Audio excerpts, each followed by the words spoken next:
है अगर गुरुवर का सानिध्य पाना तो विद्यासागर.गुरु पर जरूर आना। सिद्धेभ्यः नमः। सिद्धेभ्यो ॐ नमः। सिद्धेभ्यः भूनाभोजमार्तण्डं धर्मावृतपयोधरं योगिकल्पतरुं नौमि देवदेवं वृषध्वजं भवज्ज्वलन सम्भ्रान्त सत्त्वशान्ति सुधार्णव देवचन्द्रप्रभ पुष्यात् ज्ञानरत्नाकर श्रियं सत्संयं पयपूर पवित्र त्रिजगत्रयं शान्तिनाथ नमस्यामि विश्वविघ्नौघशान्तये श्रियं सर्वकल्याणं कुमुदाकर चन्द्रमा देवश्रीवर्धमानाख्य क्रिया भोव्याभिनन्दितां बोले ऋषभनाथ भगवान की, चोईसो भगवान की, बोले आचार्य गुरु विद्यासागर जी महाराज की, पंचकल्याण महामहोत्सव की।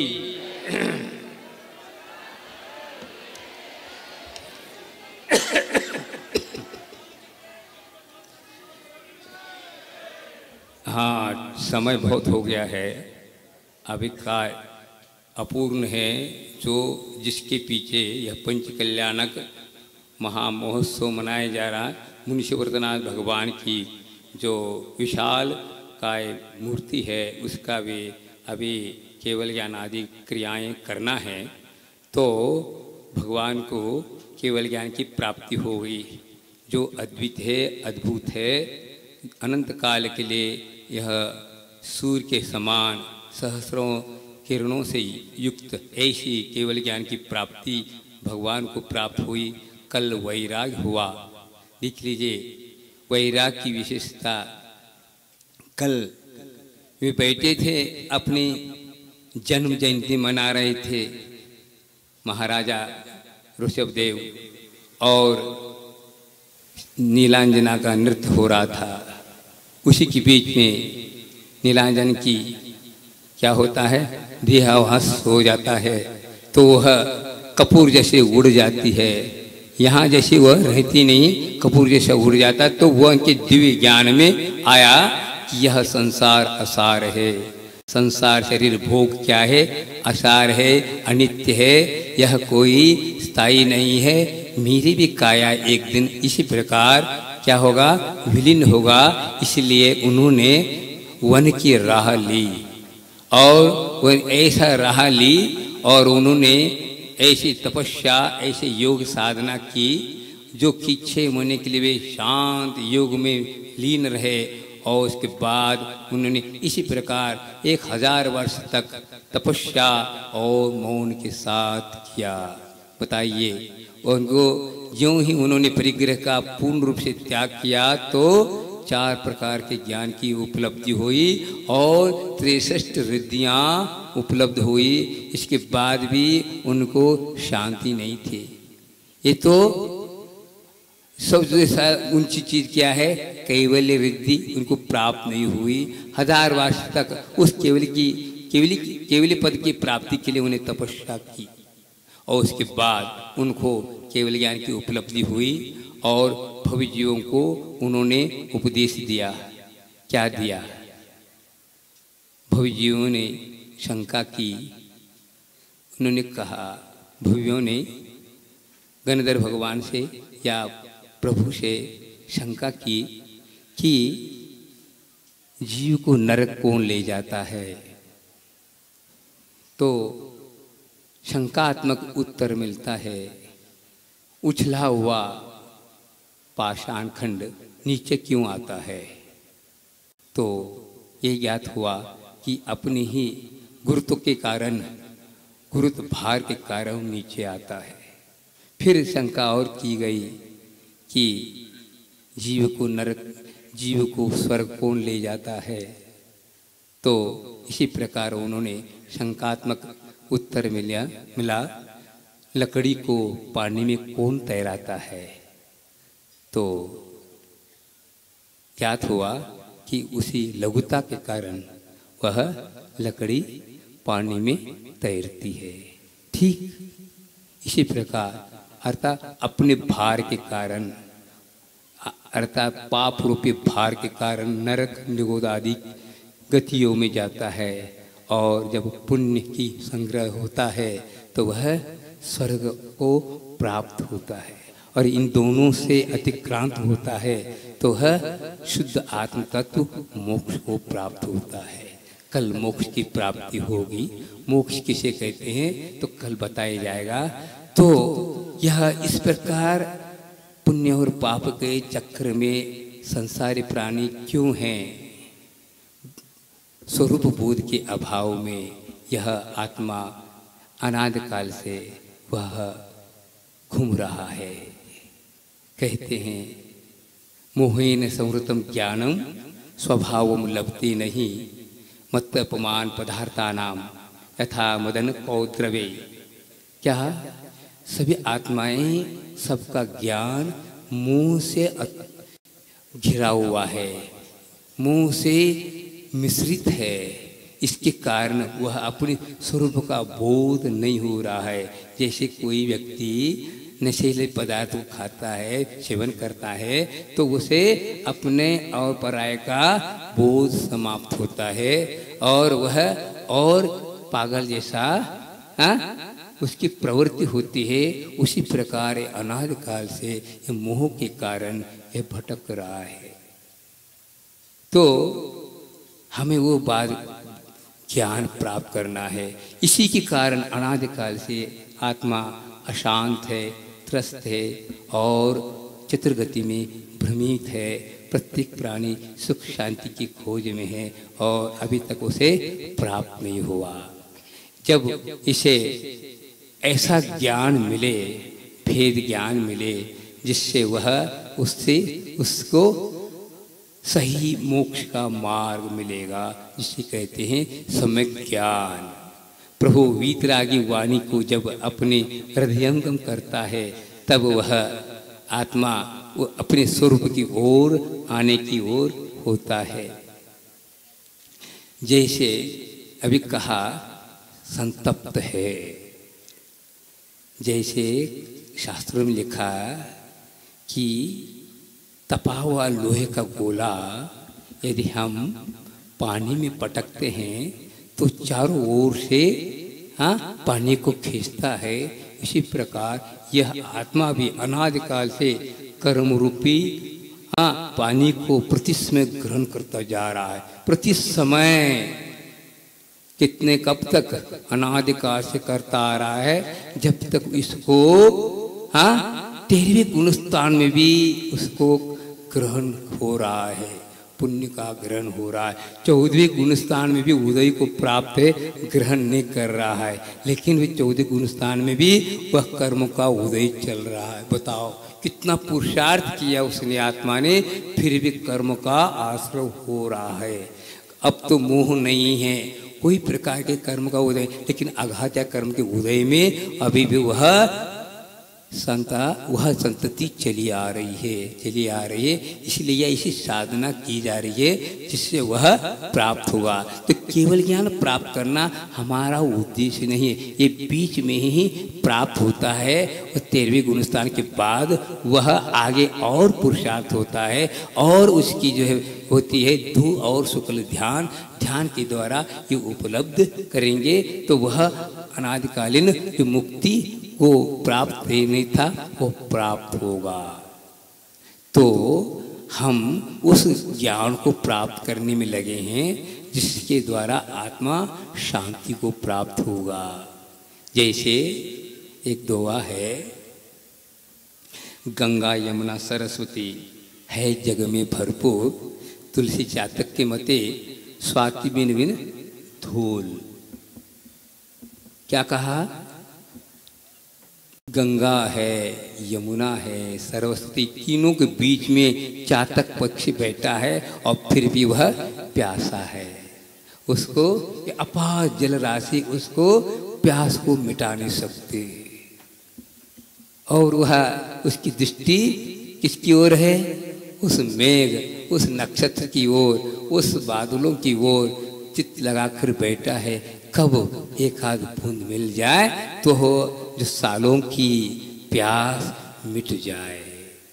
इसी प्रकार हम लोगों को भी जो अनाद काल से हम त्रस्त हैं तपस, हाँ, तो प्रभु की वाणी कैसी है? स्वाति नक्षत्र की बूंद की भांति है।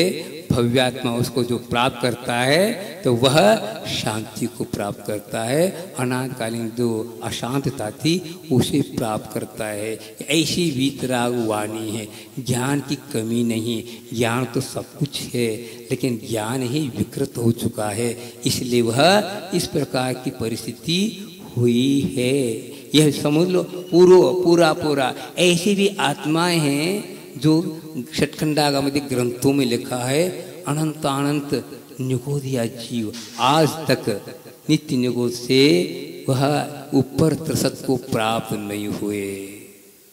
आज से 2000 वर्ष पूर्व पुष्पदंत भूत भली आचार्यों ने उस महान षटखंडागम में एक सूत्र लिखा, अत्य अनंता जीवा जैन पत्तु तसान परिणामो भाव कलंक पौरा निगोदवासम न मुंचंती।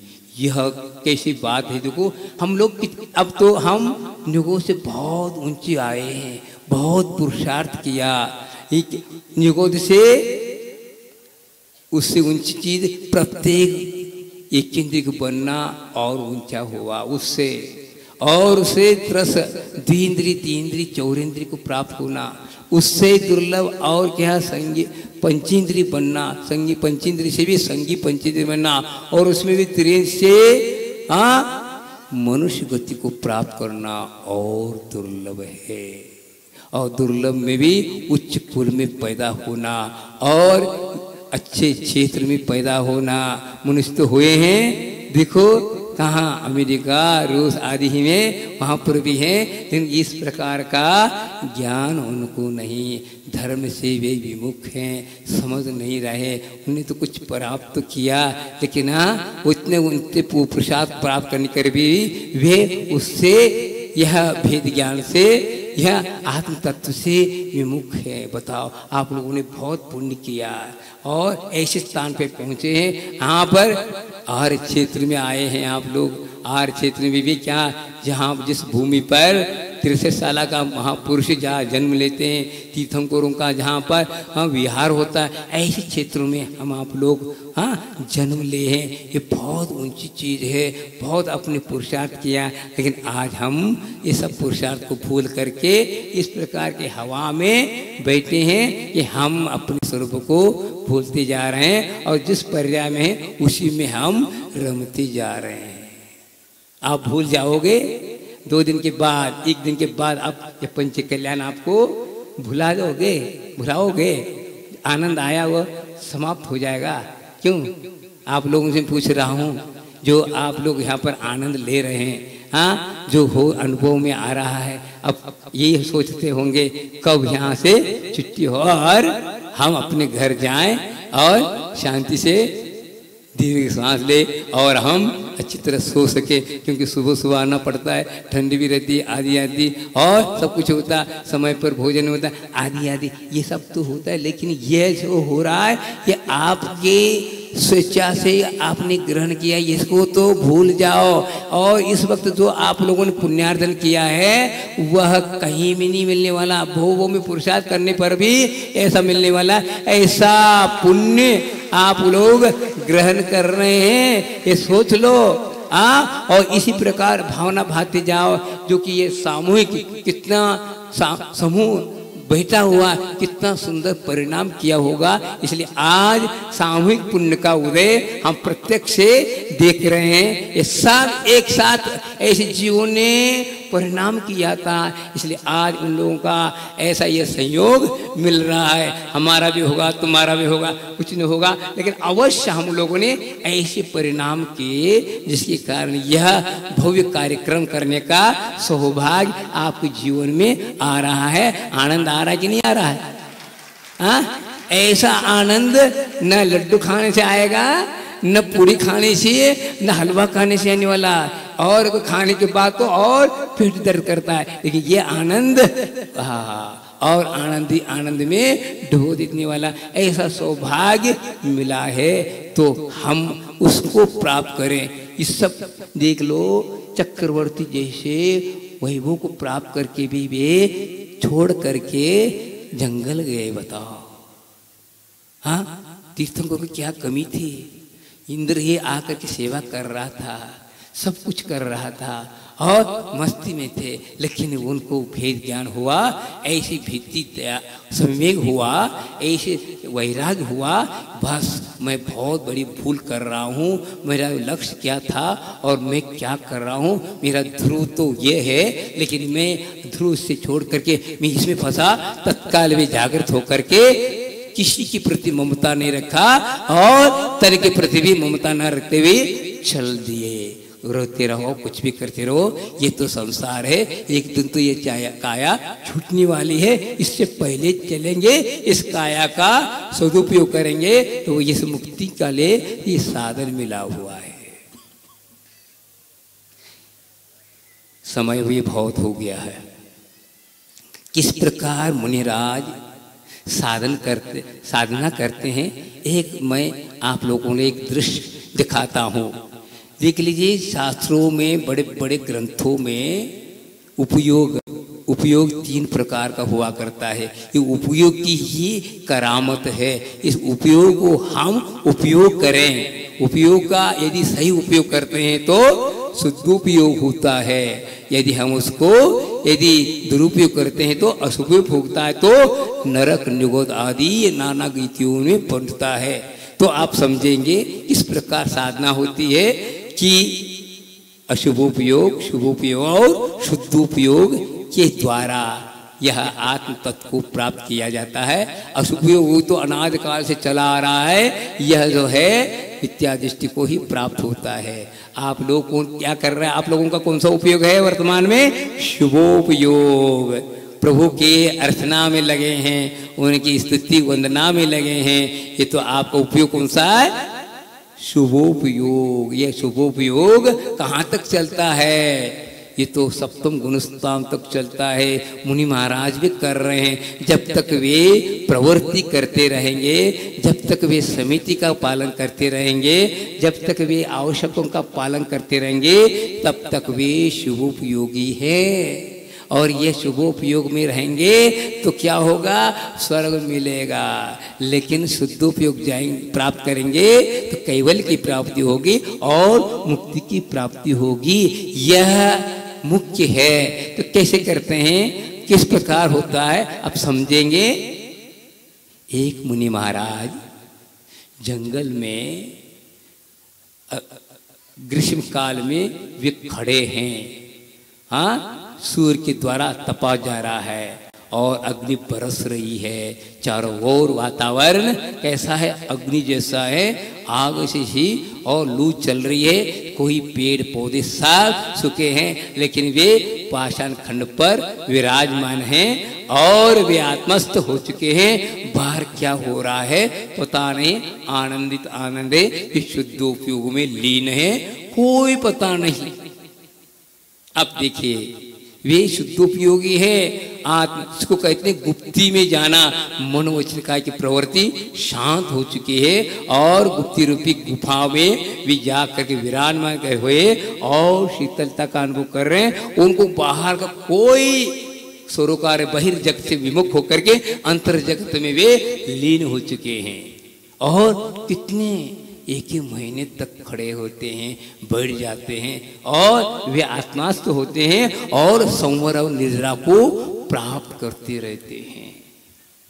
एक बार की बात है, वे खड़े थे जंगल में, बगल में क्या था, एक रास्ता था, पगडंडी थी और वहाँ लोग आते जाते थे।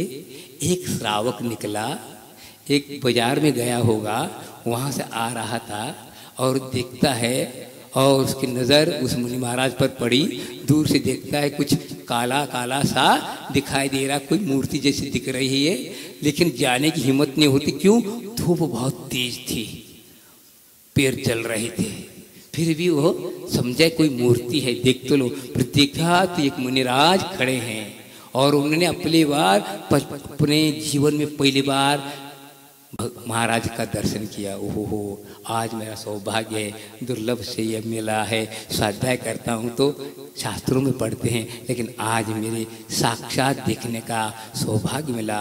और कहीं शास्त्र भी लिखा है, उनकी वैयावर्ती, उनकी सेवा करने से अपने को भी पुण्यार्जन होता है, अपनी गति भी सुधर जाती है। मैं क्या कर सकता हूँ, ऐसा सोचता सोचता 3 प्रदक्षिणा करता है, वंदना करता है, आदि करता है। फिर सोचता है, वो था हलवाई, तो उसके पास मक्खन था, और मक्खन को जाकर उन्हें उस मुनिराज की सिर पर रख देता है, और समझता है अब ये अपने आप ठंडकता आ जाएगी और उनको शांति मिल जाएगी और मुझे भी शांति मिलेगी। ऐसा तपस्या मैं नहीं कर सकता, लेकिन मेरे लिए इस प्रकार का सहयोग मुझे मिला।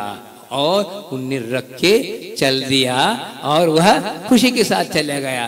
तो क्या हुआ, ये शुभोपयोग हुआ। ये क्या हुआ, शुभोपयोग। उन्हें अपने परिणामों को अंतरात्मा की ओर दृष्टिपात करके, अपने पुण्य की ओर दृष्टिपात करके उस मुनि महाराज की ओर ध्यान देते हुए वो चला गया। ये हुआ कार्य अच्छा हुआ ना, कार्य अच्छा हुआ ना, बढ़िया हुआ ना।